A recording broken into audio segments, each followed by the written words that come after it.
Pozdrav še z komentatorskega mesta. Pred nami je torej obračun Rudarja in Maribora za tale zadnje 20.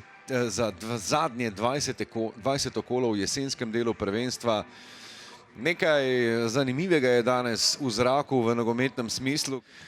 Zelo bleda predstava knapov zaenkrat v teh uvodnih 20 minutah. No, zdaj pa je prišel do strela Rok Kronaveter. In Maribor je povedal v 20 minuti, prvič, ko je imel okoli sebe malo več prostora, prvič, ko je malo bolje pogledal proti vratom Mateja Radana, je Rok Kronaveter sprožil za svoj. Klinar, odlično v kazenski prostor, Zahovič bo poskusil strelom. Dobro razmišljanje Amirja Derviševiča, lepo je žogo zaustavil Požek Vancaš, pa malce prenizek predložek.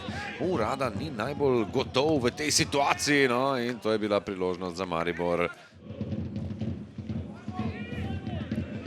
Zdaj lahko Radić pobegne, Radić je pri žogi, Radić, dobra podaja in izenačenje!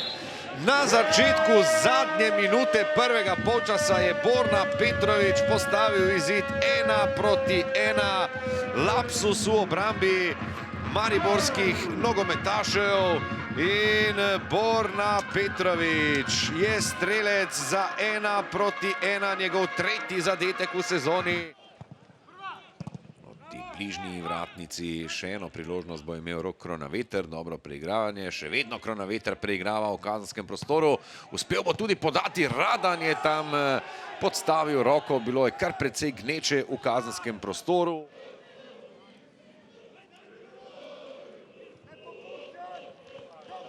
Črnčič izgubil je žogo, morda priložnost za Maribor, tu se je Zahoviču uspelo obrniti, tudi streljati proti vratom. Malo je prostora, zdaj ga je morda nekaj več, poskus proti vratom. Nedavno ukanil Luko Janžikoviča v aluminijevih vratih s neposrednim udarcem.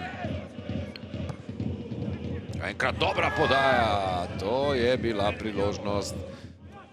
V glavnem je takšne podaje najbolje izkoriščal Saša Ivković, ki seveda ni več član Maribora.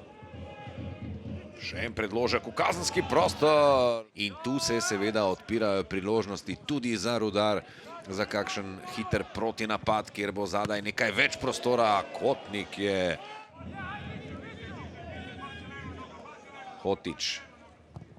Hotić podaja proti Tavaresu.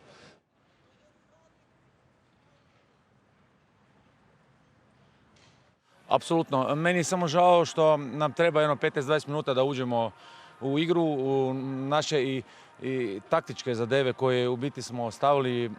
Znamo protiv kog igramo, jel tako? Znači ne možemo se mi tu šaliti, ne možemo glumiti Barcelonu, ali već od 20 minute pa i drugi polučas taktički savršenstvo.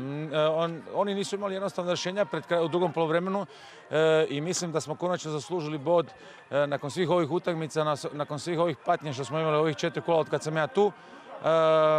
Čestitam momcima jer su odrali sjajan posao i mislim da je bila interesantna utakmica, borbena utakmica gdje mi smo znali šta trebamo raditi, šta možemo raditi i to su pogotovo, kažem, još ponavljam, u drugom polu radili sjajno. Sve ste povedali, vse, da smo imeli priložnosti in priložnosti spet nismo izkoristili, tako da nažalost škoda res, ker smo bili dobri, smo ustvarjali proti nasprotniku, kateri se je zelo organizirano branil, smo si mi priigrali izredno veliko število priložnosti. To govori, da smo igrali, vendar spet kot prejšnje kolo, spet kot kolo poprej, enostavno iz res lepih priložnosti ne zadanemo.